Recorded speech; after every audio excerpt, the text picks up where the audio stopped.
OPS நிலைப்பாட்டின் திடீர் மாற்றம் பின்னணி என்ன? வேண்டாத வேளையில் தாவேகா. தமிழகத்து மிகப்பெரிய ஆளுமையாக திகழ்ந்த முன்னாள் முதலமைச்சர் ஜெயலலிதாவின் 77வது பிறந்த நாளை அதிமுகவினர் சிறப்பாக கொண்டாடினாங்க.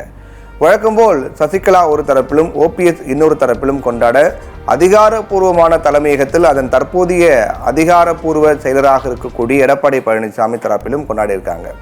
இந்த விழாவில் பேசிய எடப்பாடி பழனிசாமி, ஜெயலலிதாவுடைய சூளுரையை செயல்படுத்தி ஆட்சியை மீண்டும் மலர செய்வோம், தமிழ்நாட்டின் பெருமைகளை நிலைநாட்டி நல்லாட்சி வழங்கிட உறுதியேற்போம் அப்படின்னு தெரிவித்தார்.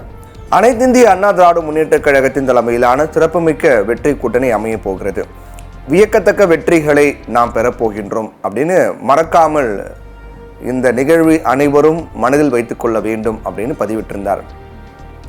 ஆனால் இந்த வெற்றி கூட்டணி எப்படி அமைய போகிறது, யார் யார் அதில் இடம்பெற போகிறாங்க அப்படிங்கிறத பற்றி அவருக்கு மட்டும்தான் தெரியும் அப்படிங்கிற ஆதகம் அதிமுக தொண்டர்களுக்கு இருப்பதை புரிஞ்சு கொள்ள முடியுது. அதிமுகவில் இருந்து பிரிந்து சென்றவர்கள் அல்லது பிரித்து அனுப்பப்பட்டவர்களை ஒருங்கிணைத்தால்தான் அதிமுக மீண்டும் பழைய வலிமையை பெற முடியும் என்கிற கருத்து இப்போ வேகமாக பரப்பப்பட்டு வருது. ஆனால் ஓனாயும் வெள்ளாடும் ஒன்றுபட்டு இருக்க முடியுமா? கலைகளும் பயிர்களும் ஒன்றாக வளர்ந்து வெள்ளாமை ஆகுமா? விசுவாசியும் துரோகியும் தோளோடு தோள் நிற்க முடியுமா என்று எடப்பாடி பழனிசாமி பதிவிட்டு விரட்டி அடிக்கப்பட்டவர்களை மீண்டும் இணைக்க வாய்ப்பில்லை என்பதையும் திட்டவட்டமாக சொல்லிவிட்டார்.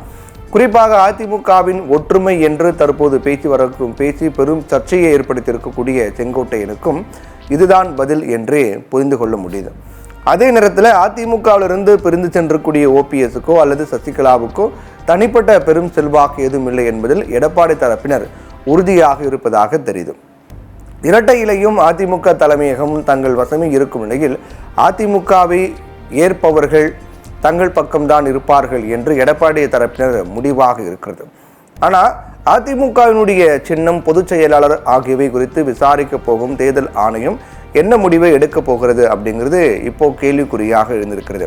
தேர்தல் ஆணையம் முடிவு என்ன முடிவு எடுத்தாலும் அதை எதிர்த்து உச்சநீதிமன்றத்திற்கு செல்ல முடியும். ஒருவேளை இரட்டை இலை முடக்கப்பட்டாலோ அல்லது அதே நிலைமை சட்டமன்ற தேர்தல் வரை நீடித்தாலோ எடப்பாடி பழனிசாமியினுடைய நிலைப்பாடு என்னவாக இருக்க போகிறது என்பது பெரும் எதிர்பார்ப்பாக இருக்கிறது.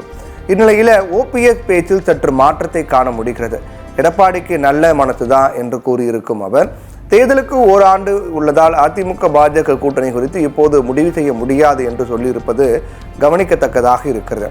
ஒருவேளை ஓபிஎஸ்ஆல் அதிமுகவில் ஒற்றுமையை ஏற்படுத்த நிர்பந்தம் தருகிற அளவுக்கு தாக்கத்தை ஏற்படுத்த முடியாது என்று பாஜக கருதி ஓரம் கட்டிவிட்டதா அல்லது செங்கோட்டையன் மற்றும் சசிகலாவின் பின்னணியில் இப்படி பேசப்படுகிறதா என்கிற கருத்தும் அரசியல் அரங்கில் வலம் வருகிறது. அதிமுகவில் ஒற்றுமை அப்படிங்கிற முழக்கம் பாஜகவில் முன்வைக்கப்படுவதே என்கிற கருத்து பரவலாக இருக்கும் நிலையில் பாஜக கூட்டணி குறித்து இப்போதைக்கு முடிவு செய்ய முடியாது அப்படிங்கிற நிலைப்பாட்டை எடுத்திருக்கிறார்களா அப்படிங்கிற கருத்தும் பரவலாக பேசப்படுது. எடப்பாடி பழனிசாமியை பொறுத்தவரை அதிமுகவை தன்னுடைய முழு கட்டுப்பாட்டில் வைத்துக் கொள்ள வேண்டும் என்றே விரும்புகிறார். இதையும் துளியும் விட்டுத்தர அவர் தயாராக இல்லை அப்படின்னு தெரியுது. இந்நிலையில செங்கோட்டையனை தங்கள் பக்கம் எடுக்க தமிழக வெற்றிக் கழகம் முயற்சிப்பதாக தகவல்கள் வெளியாகின. ஆனால் செங்கோட்டையன் அதிமுகவில் ஒற்றுமை ஏற்படுத்துவதுதான் தனது நோக்கம் அப்படின்னு திட்டவட்டமாக சொல்லிவிட்டதாக தெரியுது. செங்கோட்டையனை இழுப்பதால் அதிமுக தொண்டர்களோ அல்லது எம்ஜிஆர் ரசிகர்களோ அவருடன் வந்து விடுவார்கள் அப்படின்னு எதிர்பார்க்க முடியாது. பன்ருட்டி ராமச்சந்திரனை தேமுதிக இழுத்த போதும் ஓபிஎஸ் தனது பக்கம் இழுத்த போதும் பெரிதாக எந்த மாற்றத்தையும் அவர்கள் கண்டுவிடலை. ஆனால் செங்கோட்டையனுடைய அனுபவம் வேண்டுமானால் கட்சிக்கு பயன்படலாம். அதனால் இது தமிழக வெற்றி கழகத்திற்கு வேண்டாத வேலைதான் அப்படின்னு தோன்றுது. ஆனால் அரசியலில் இதுதான் நடக்கும், இப்படிதான் இருப்பார்கள் அப்படிங்கிற உறுதியாக சொல்ல முடியாத அளவுக்கு தான் நம்முடைய அரசியல்வாதிகள் நடவடிக்கைகள்லாம் தொடர்ந்து நடந்துகிட்டு இருக்கு.